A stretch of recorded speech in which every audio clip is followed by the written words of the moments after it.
Assalamualaikum warahmatullahi wabarakatuh.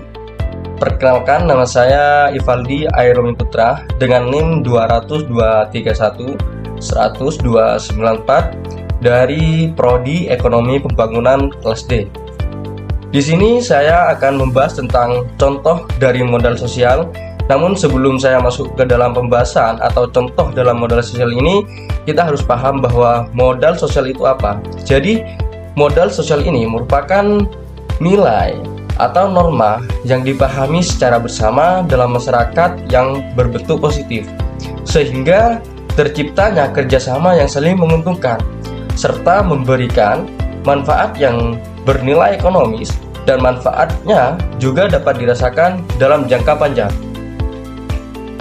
Selain dengan manfaat jangka panjang, manfaat yang dirasakan dalam modal sosial ini yaitu manfaat secara internal dan eksternal. Nah, di sini yang dimaksud dengan manfaat internal yaitu manfaat terhadap diri sendiri, sedangkan manfaat eksternal, manfaat yang dirasakan oleh orang lain.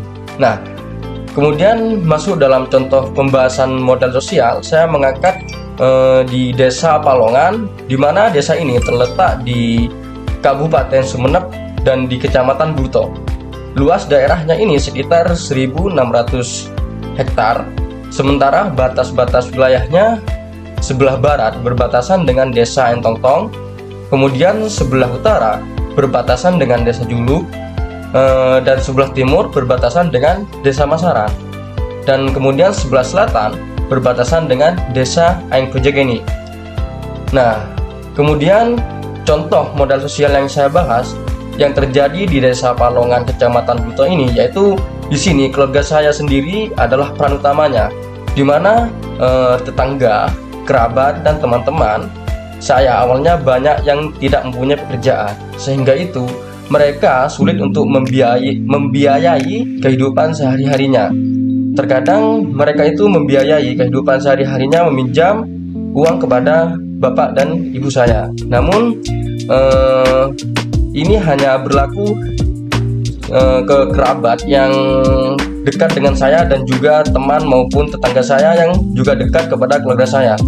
Namun setelah pandemi COVID-19 ini usai, mereka diberikan pekerjaan oleh bapak saya, karena saya alhamdulillah mendapatkan link untuk mengirim kris ke luar negeri, di mana bahasa kerennya itu adalah ekspor, dan negara tujuan yang saya ekspor ini adalah paling banyak adalah Malaysia dan Thailand. Kedua negara ini permintaan terhadap kris bisa dibilang atau bisa dapat dikatakan tidak terbatas. Oleh karena itu, saya setiap bulan mengirim kris sebanyak 200 sampai 300 kris. Dan tetangga, kerabat, dan teman-teman saya ini yang diberikan pekerjaan oleh bapak saya yang semulanya tidak mempunyai pekerjaan, di sini sebanyak 10 orang pekerja kris dan 5 orang pekerja warangka kris atau tempatnya kris. 10 diantaranya yaitu Om Kis, di mana beliau ini adalah kerabat saya yang memang dekat dengan keluarga saya, yang awalnya hanya bekerja sebagai membantu mertuanya dengan beternak sapi dan kambing. Kemudian yang kedua adalah Om Isla, di mana beliau ini adalah tetangga saya dan beliau juga dekat dengan keluarga saya. Kemudian yang ketiga adalah Dani. Dani ini beliau teman saya, seusia saya, yang juga bekerja sebagai pengrajin keris di rumah. Dan yang terakhir adalah Mas Meldi, di mana Mas Meldi ini merupakan kakak sepupu saya yang awalnya menganggur, tapi beliau belajar untuk bekerja keris di rumah saya. Dan alhamdulillah dari bekerja sebagai pengrajin keris dan warangka keris, tetangga, kerabat, dan teman-teman saya ini dapat menerima manfaatnya dalam jangka panjang dan bernilai ekonomis. Yang semula hanya bisa meminjam uang, dengan jangka 1 minggu uangnya itu sudah habis.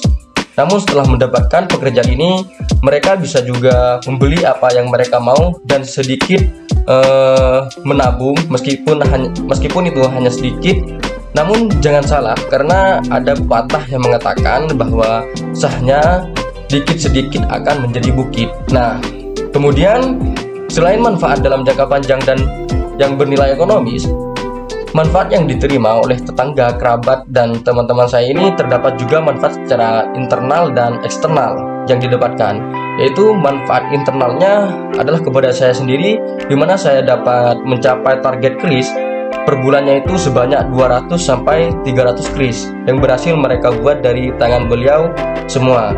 Dan manfaat eksternalnya yaitu saya dapat memberikan pekerjaan terhadap mereka semua dan mereka dapat membiayai kehidupan dalam sehari-harinya. Mungkin ini contoh modal sosial yang saya bahas.